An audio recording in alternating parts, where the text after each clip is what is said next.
सहजच कसे शब्द सुचतील, सहजच कसे शब्द सुचतील तुझ्यासाठी लिहायला म्हणतो मी. एखाद्या खास व्यक्तीसाठी खास शब्द प्रेमाचे म्हणतो मी. गुलाबी कागद हवा कशाला, गोड गोड शब्दांसाठी. लाल शाईचा पेन लागेलच का प्रेमावर शेरे मारण्यासाठी. प्रेमाचे म्हणतो मी. लावून अत्तर फाळा चंदनाचा ते पाकिट गुलाबी येईल तुझ्या दारी. लावून अत्तर फाळा चंदनाचा ते पाकिट गुलाबी येईल तुझ्या दारी. तू घे अन वाचून सांग उत्तर प्रेमाचे म्हणतो मी. लपवशील जर ते पत्र पानान आड पुस्तकाच्या तर उघड होईल बात सारी सुगंधाने चंदनाच्या. लपवशील जर ते पत्र पानान आड पुस्तकाच्या तर उघड होईल बात सारी सुगंधाने चंदनाच्या. तू एक काम कर, ते ठेव जपून कप्प्यात कपाटाच्या प्रेमाने म्हणतो मी. जेव्हा केव्हा तू उघडशील कप्पा तुलाच येईल तो सुगंध प्रेमाचा. दरवळशील तू ही नव्याने प्रेमाने म्हणतो मी. सापडली जर कधीही गुपित प्रेमाची तुझ्या घरच्यांना, नाहीच पटलं जर यातलं काही तर जाळून टाक पत्र आणि ठेव फक्त आठवणीत मला कायमचा तुझ्या प्रेमाने म्हणतो मी. निवडतील मग तेच योग्य जोडीदार तुझ्यासाठी. नाही बोलू नकोस, स्वीकार कर त्याला, पण शोधू नकोस त्यात माझे चित्र. कधी आलेच रडू तर आठव आपल्या कथा प्रेमाच्या अन कुशीत जा त्याच्या प्रेमाने म्हणतो मी. कवितेचा कोपऱ्यामध्ये तुम्हा सर्वांचं मनपूर्वक स्वागत. आज त्याच्या कविता आपल्याला ऐकवायला आलाय विशाल तारकर. तो स्वतः नवकवी लेखक तर आहेच हे आपण आत्ताच पाहिलं, पण हे सगळे असतानाच तो पुलंचा एक मोठा भक्त आहे आणि मराठी साहित्य संघाने सुद्धा ज्याच्या कवितेची दखल घेतली अशा कवीचे नवकवीची आज आपण कविता ऐकणार आहोत. तर विशाल, तुझं खूप खूप स्वागत कवितेचा कोपऱ्यामध्ये. जून महिना सुरू झालाय आणि आपण जून महिना म्हटल्यावर पावसाची चाहूल सगळ्यांना लागते. तर पावसाच्याच काही कवितेंनी आपण कार्यक्रमाची सुरुवात करूया. ओके, पावसाच्या मी 2 कविता सादर करतो तुमच्या समोर. एक म्हणजे तुझा पाऊस आणि दुसरं म्हणजे पाऊस तिलाही आवडायचा. पहिली कविता ही तिच्यासाठी आहे, दुसरी कविता ही ती गेल्यावर आहे. ओके. तुझा पाऊस माझ्या दारी नेहमी येऊन वाचतो. तुझा पाऊस माझ्या दारी नेहमी येऊन वाचतो. पाना फुला छपरावरती लहान मुलासारखा नाचतो. बागडतो वेड्यासारखा मध्येच रुसून बसतो. कधी पसरतो वाऱ्यामध्ये तर कधी गडगडून हसतो. फुलांमधला सुगंध दडवून मातीला गंधाळतो. नदी नाली तालावी मुक्त होऊन वाहतो. कोकिळेच्या स्वरांना मल्हार रागी भिजवतो. सुकलेल्या भुईला हा हिरवा शालू नेसवतो. बरसुनी हा रिमझिम थोडा आठवणींना झोके देतो. कप्प्यातल्या पत्राचे त्या मायने सारे स्मरून येतो. भिजतो थोडा भिजवतोही डोळ्यांमध्ये दाटून येतो. असा हा पाऊस तुझा माझ्या दारी वाजून जातो, माझ्या दारी वाजून जातो. वा, सुंदर. आणि ही ती गेल्यानंतरची. पाऊस तिलाही आवडायचा, पाऊस मलाही आवडतो. ती गेल्यानंतरही तो मला अजूनही अधूनमधून आठवतो. तो मला नीट चांगलाच आठवतो. पण तो तर दृष्ट आहे. तो नेहमी इतर साऱ्या जागा सोडून माझ्या डोळ्यांच्या खाचात येऊन पाणी साठवतो. तिला मी आठवतो का माहित नाही. आता बहुधा तिच्या लक्षातही नाही. असो, आता पाऊस आला म्हणून जरा आठवलं की पाऊस तिलाही आवडायचा आणि पाऊस मलाही आवडायचा. क्या बात आहे. पावसाचं आणि प्रेमाचं एक अतूट नातं आहे.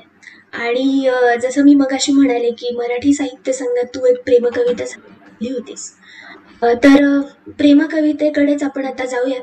कुठली ऐकवशील? प्रेमकविता कितीदा सांगू नावाची कविता आहे, ते ऐकवतो मी.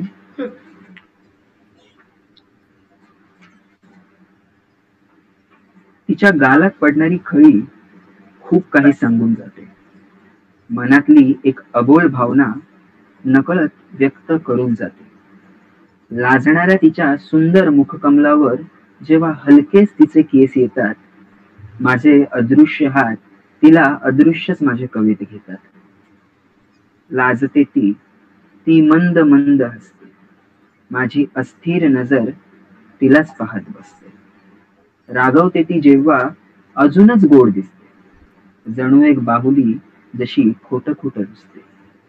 डोळ्यात तिच्या पाणथळ मला माझं प्रतिबिंब दिसतं. खर तर तिच्या नजरेत मला स्वतःलाच पाहायचं असतं. एक सांगतो तुम्हाला जे मी तिला कधीच सांगत नाही. खळी पडलेल्या गालांवर तिचे मऊ रेशमी मुलायम केस येऊन जेव्हा पण स्थिरावतात, ओठांपल्ल्याडचे शब्द फक्त तिचंच नाव गिरवतात. ती आपल्या हातांनी जेव्हा स्वतःचे केस मागे सारते, अजून कितीदा सांगू की ती खूप सुंदर दिसते, ती खूप सुंदर दिसते. सुंदर. प्रेमावरच्या कविता झाल्या, पावसावरच्या झाल्या, अनेक विषय खरं तर कवितेमध्ये हाताळण्यासारखे. पण कवितेचाच एक वेगळा प्रकार म्हणजे विडंबन. तर विडंबन सुद्धा तू खूप छान प्रकारे हाताळतोस, लिहितोस.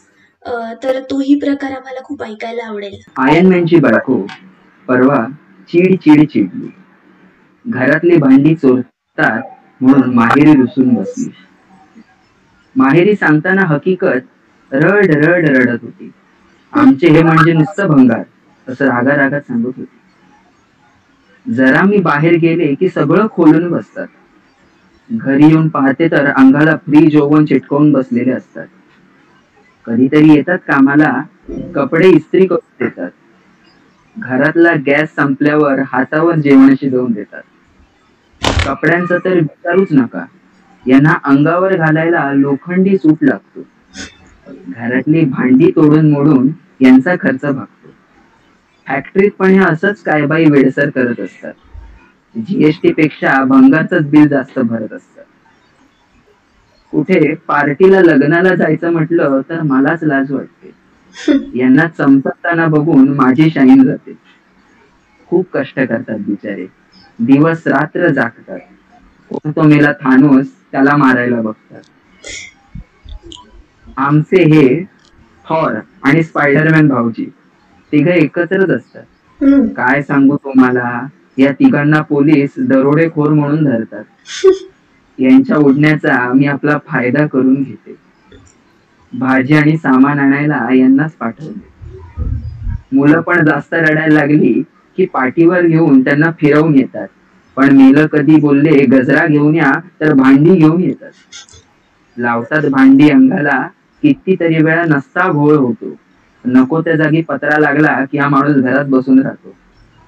किती बोलू या माणसाला, हा काही सुधरत नाही. जाऊ दे, जाते मी घरी, नाहीतर हे आहेत ती भांडी पण सोडत नाही. वा, खरंच छान. डेली सोप ही एक अशी घटना आहे जी पूर्वापार साधत आलेली आहे. त्याचं प्रमाण काही प्रमाणात कुठेतरी जास्त आहे तर काही प्रमाणात कमी आहे. ओके, तर त्याची कविता. पुरुष मंडळींचं दुःख डेली सोपला कळत नाही. पुरुष मंडळींचं दुःख डेली सोपला कळत नाही. मालिकेमधल्या सुगरणमुळे घरात जेवण वेळेवर मिळत नाही. एकदा नवरा पिऊन टाईट होऊन बोलू लागला. एकदा नवरा पिऊन टाईट होऊन बोलू लागला, सिरियल वालीशीच लग्न करतो असं बडबडू लागला. बोलू लागला रागात. होम मिनिस्टर मुळे घरात मिस्टर आल्याचं कळत नाही. त्या मिसेस मुख्यमंत्रीच्या नादात चहा सोडा पाणी पण मिळत नाही. नंतर येते पाठकबाई, ती तर पुरती वाट लावते. बायको माझी त्यांचं प्रेम पाहण्यात डाळ भात जाळते. तो उच्छाद सरतो ना सरतो तीच 300 करोडची मालकीण येते. तिच्याने नवरा नाही सांभाळला जात म्हणून माझी माझ्यावर संशय घेते. की मग उतार वयातलं प्रेम येतं. बबड्याला शिव्या घालण्यात आमचं जेवण फिसकटून जात. खबरदार कोणी काही बोलाल तर असा मग ही दम देते. मी कानाला खडा बघणार तरी हिंदी सिरियल वर येते. मुलं माझी साधी बिचारी माझ्याप्रमाणेच वागतात. मुलं माझी साधी बिचारी माझ्याप्रमाणेच वागतात. बिचारीला जरा जास्त केलंय मी. त्यांची आई माझी बायको देईल ते निमूटपणे गिळतात. रात्री झोपायच्या वेळी तिच्या मागण्या सुरू, वरच्या आणि खालच्या मजल्याच्या कुरघोड्या सुरू होतात. यातून मला कधी झोप लागते माझं मला कळत नाही. दिवस पुन्हा कामात जातो, रात्री जेवण वेळेत मिळत नाही, रात्री जेवण वेळेत मिळत नाही. वा, हसावं की रडावं अशी अवस्था झालेली आहे. पण अनेक कविता तुझ्या ऐकल्या आणि आम्हाला सगळ्यांनाच कुतूहल आहे की तू लिखाणाला, वाचनाला सुरुवात कधी केलीस. कारण तुझं लिखाण बघता ते दिवसेंदिवस त्याची पातळी कुठेतरी उंचावत चाललेली दिसते. तर तू या सगळ्याला सुरुवात कशी केलीस आणि एकंदरच साहित्याची गोडी कधी लागली तुला? साहित्याची गोडी असं साहित्य वगैरे असं मी प्रॉपर त्याला शब्द नाही म्हणणार, कारण का माझ्या घरात मुळात म्हणजे वाचनाची वगैरे आवड आहे. माझ्या घरात लिखाण वगैरे चालतं. म्हणजे माझे वडील वाचक आहेत, माझी आई वाचक आहे, ती स्वतः एक चांगली श्रोती आहे. सोबतच आणि लहान मुलांमध्ये असतं की त्यांना लहानपणापासून निबंध या प्रकारामुळे लिखाणाची सवय लागलेली असते. काहींना बघायला वैताग येतो, काहींना ते करायला वैताग येतो, तो कॉमन विषय असतो. माझी आई गाय वगैरे वगैरे. आपण त्याच्यातून जरा पुढे वेगळं गेलं की काहीतरी वेगळं सापडतं आपल्याला. इयत्ता 8वी मध्ये असताना शाळेतून आमची कॅम्प गेलेली एनसीसी निमित्त. तर त्यावेळेला माझा एक मी लेख लिहिलेला, असंच काहीतरी विरंगुळा म्हणून लिखाणात आलं. मग तेच आवडलं. माझ्या तिकडचे जे सिनियर्स होते त्यांना खूप आवडले. ते म्हणाले तू खूप छान लिहितोस वगैरे. मग त्याच्यातून पुढे कंटिन्यू केलं. तर 9वी मध्ये शाळेची एक स्वतःची मॅगझिन छापली गेली पहिली. गरुड झेप नावाची काहीतरी ती मॅगझिन होती. त्या गरुड झेप मध्ये माझी एक कविता आणि 2 लिखाण असे ऍड करण्यात आले. तर त्यानंतर मग लिखाण वाढत गेलं, चालत गेलं. मग लोकांना ते आवडायला लागलं. मग हळूहळू मग वाचन पण तसं झालं, काय ना काहीतरी वाचायला मिळायचं. मग ते करता करता मग झालं, मग लिखाणातच पुढे घुसलो. आधार आणि प्रोत्साहन मिळालं की माणूस आणखी पुढे जातो. पण आता जो लॉकडाऊनचा पिरियड चालू आहे, आता 1 वर्ष होऊन गेला, आपण सगळे लॉकडाऊन मध्ये आहोत. आणि याच्यावर दूरदर्शनवर सातत्याने दाखवलं जात आहे ते म्हणजे महाभारत. आणि रामायण महाभारताचा विषय कुठेतरी निघाला, पौराणिक कथांचा विषय निघाला की कर्ण हा नेहमी एक निगेटिव्ह ऍस्पेक्टने पाहिला जातो. तर कर्णावर तू काहीतरी लिहिलं होतंस आणि तुझं मत कर्णाबद्दल लिहिताना मी कर्णाच्याच ह्याच्यात कर्ण काय बोलेल. तर कर्ण असा म्हणतो की नाही मैं सूत पुत्र हूँ, नाही मैं सूर्य पुत्र हूँ, और नाही मैं कर्ण हूँ, मैं तो केवल राधेय हूँ. कर्णाचं असं होतं की तो भलेही सूर्याचा पुत्र आहे, सूर्यवंश आहे त्याच्यात, पण तरी त्याला त्याचा फायदा कुठेच कधी झाला नाही. तो भलेही ताकदवर होता, सगळं होतं त्याच्याकडे, त्याचं कवच वगैरे सगळं होतं, पण तरी शेवटपर्यंत ते एक होतं की त्याला कर्ण म्हणण्यापेक्षा त्याला राधेय म्हटलं त्याला खूप आवडायचं. तर तो म्हणतो की बहती गंगा की धार में प्रेम के कामुक प्रहार में किसी महान वृक्ष की छाव का मैं तो टूटा बिछड़ा पर्ण हूँ, नाही मैं कर्ण हूँ, मैं तो केवल राधेय. जग में पांडव श्रेष्ठ में मित्र गुण एक निष्ठ में, फिर भी मैं जिया तन्हा हूँ, वर्ण मार से सना हूँ, नाही मैं कर्ण हूँ, मैं तो केवल राधेय. देव परशुराम का शिष्य में इतनी पहचान का शेष, अंगदेश का शासक हूँ, मित्र दुर्योधन का प्रशासक हूँ, नाही मैं कर्ण हूँ, मैं तो केवल राधेय. कुंती काहू पुत्र में कवच कुंडल धारी में, कहते लोग हर बार ये बात सूर्यांश हूँ कर्ण में, लेकिन नाही मैं कर्ण हूँ, मैं तो केवल राधेय. धनुर्धर ऐसा महान में, हर शस्त्र शास्त्र का ज्ञान में, फिर भी क्षत्रियों का अपमान हूँ, मैं सिर्फ एक सारथी पुत्र हूँ, नाही मैं कर्ण हूँ, मैं तो केवल राधेय हूँ. और कैसे बताऊं पहचान मेरी में, खुद से लड़ता रहा मैं मेरे ही रणमन में, जब पता चला मैं पांडव श्रेष्ठ हूँ, धनुर्धर पार्थ का अर्जुन ज्येष्ठ हूँ, देर हो गई थी ये बात जान के, दुर्योधन का अर्पित था मैं मित्र मान के, पापों का मैं भागीदार हूँ, द्रौपदी का मैं गुनहगार हूँ, दंड तो मुझे मिलना ही था, उस महापाप को सहना ही था। जानता था युद्ध में पराजय मेरी है, क्षत्रिय हूँ, मृत्यु से लड़कर जीतने की तैयारी। ये जीवन मेरा किसी शाप से कम नहीं, मुझे हरा सके इतना अर्जुन के सिवा और किसी में दम नहीं। सुना कर व्यथा मेरी अब मैं चलता हूँ, किसी भी सहानुभूति से मत देखना, बस इतना ही कहता हूँ। ना ही मैं पुत्र हूँ, ना ही मैं सूर्य पुत्र हूँ, और ना ही मैं कर्ण हूँ। मैं तो केवल मेरी माँ राधा का राधे हूँ, मैं तो केवल राधे। क्या बात आहे, सुंदर. विशाल, या निमित्ताने एक सेगमेंट तू पाहिला असशील अनेक गेल्या एपिसोड्स मध्ये. तर आम्ही एक छोटासा व्हिडिओ किंवा लेटर दाखवत असतो. तर आज तुझ्यासाठी सुद्धा एक संदेश आलाय, तो आपण पाहूया. नमस्कार, मी रेश्मा रवींद्र तारकर, विशालची आई. विशाल खूप छान कविता करतो. ॲक्च्युली आमच्या घरात अशा प्रकारे कविता कोणी करत नाही, पण विशालला मिळालेली ही दैवी देणगीच आहे. विशाल ज्याप्रमाणे कविता करतो त्याप्रमाणे तो लेखही खूप छान लिहितो, आक्रमक आणि हार्ट टचिंग. तसाच विशालचा स्वभाव देखील आक्रमक आणि हार्ट टचिंग आहे. अशा प्रकारच्या ज्या विशाल कविता करतो, लेख लिहितो, त्याची यापुढे सदैव उन्नती हो हीच देवाच्या चरणी प्रार्थना. ऑल दी बेस्ट विशाल. माझी आई म्हणून तिचा माझ्याकडे बघण्याचा दृष्टिकोन तसा आहे. जगातली कुठली काही आपलं मुलगा काही करू, तिला ते चांगलंच वाटतं. त्याच्यामुळे ती जे बोलली ते मला आवडलं, छानच बोलते माझी.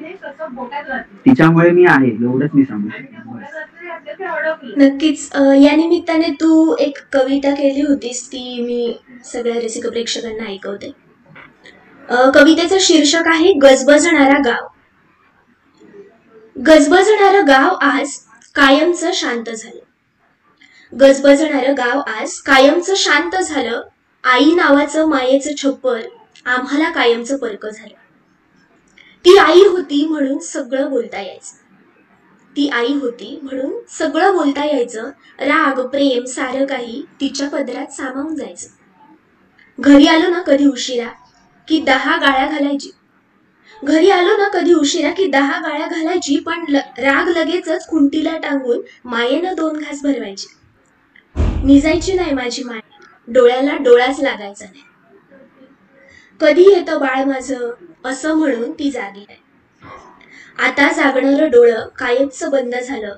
गजबजणारं गाव आज कायमचं शांत झालं. लहान होतो तेव्हा ना खूप लाड करायची.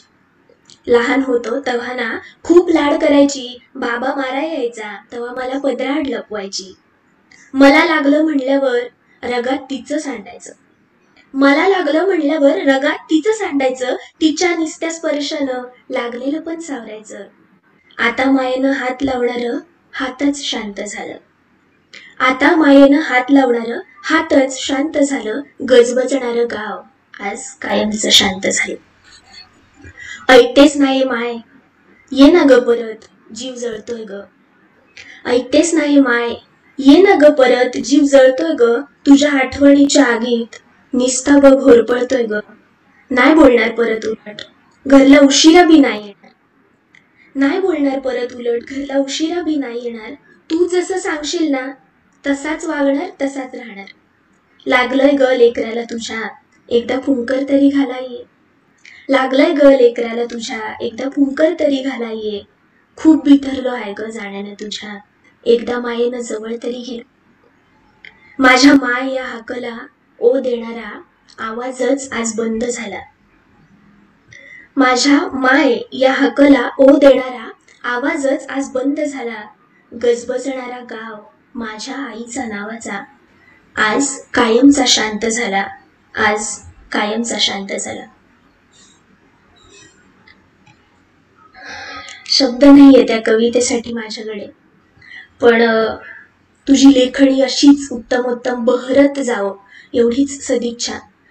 तू आज इतका वेळ काढून इथे आलास, तुझ्या इतक्या सुंदर कविता आम्हाला ऐकवल्यास आणि खरंच खूप छान वाटतंय. त्यानिमित्ताने एक छोटीशी आठवण भेट ही तुझ्यासाठी. छान वाटलं नवकवींना, आणि मेन म्हणजे ज्यांच्याकडे खरंच ती क्षमता आहे त्यांना तुम्ही पुढे करण्याचा प्रयत्न करताय हे त्याहून चांगलं आहे. यातून काहीतरी नवीन उपक्रमच आणि चांगलंच काहीतरी हाती लागेल.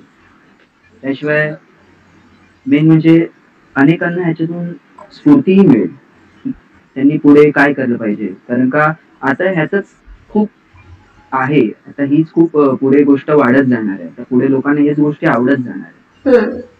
आणि मेन म्हणजे घरात बसून पण तुम्ही काहीतरी प्रयोग करताय, त्याने तुमचा तर एक तर एंटरटेनमेंट होतोच आहे, तुम्ही दुसऱ्यांनाही काहीतरी एंटरटेनिंग देताय, हे सगळ्यात महत्वाची गोष्ट साधली जाते. हे सगळ्यात छान आहे. या निमित्तानेच मला आणखी एक गोष्ट सर्व रसिक प्रेक्षकांना सांगायची आहे.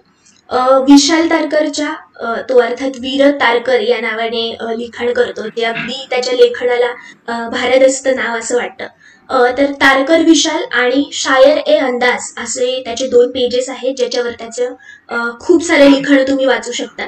तर रसिका हो, हा होता आपला आजचा भाग. विशालच्या कविता तुम्हाला कशा वाटल्या, कोणकोणत्या आवडल्या, त्या तुम्ही आम्हाला कमेंट सेक्शनमध्ये जरूर कळवा. चॅनलला सबस्क्राईब केलं नसेल तर जरूर सबस्क्राईब करा, म्हणजे नवनवीन नवकवींना तुम्हाला दिलखुलासपणे भेटता येईल, त्यांच्याशी गप्पा मारता येतील. पुन्हा भेटूया पुढच्या भागात. तोपर्यंत नमस्कार. बघत राहा कवितेचा कोपरा.